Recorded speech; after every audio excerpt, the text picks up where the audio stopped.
Hello guys! Magandang araw, another day, another video ng inyong ma'am si Chad dito sa Canada. Tara, samahan niyo ako at maglilibot-libot ako dito sa Home Depot na malapit sa amin.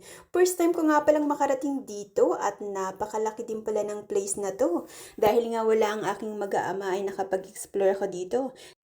Naghahanap nga pala ako ng kahoy na pwede kong i-elevate para sa bed ng aming kuya. At eto na nga at napunta ako dito at eto na sakto na nga ang hinahanap ko. Medyo mahaba nga pala ang size nito kaya naman hindi ko alam kung paano ang gagawin.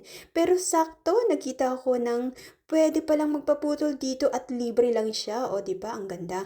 At kaya naman nakapila rin ako dito para paputulan eto para sa sukat ng bed ng kuya namin. At eto na nga guys, o di ba, this is a good experience din yung mga ganito nakapag-explore ako kahit papaano. At eto na nga, at malapit na akong matapos. Kasi konti lang naman yung kinuha ko, dalawang kahoy lang, hahatiin lang siya sa apat. At para lang talaga ma-elevate yung bed ng aming kuya. Hindi pa kasi namin ma-dispose yung malaking bed niya kasi napakalaki at ang hirap din kasi hindi ko alam kung saan itatapon.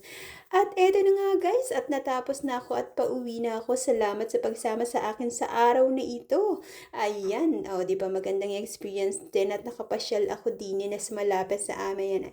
Amen. Thank you guys for watching and see you in the next video po. Maraming salamat.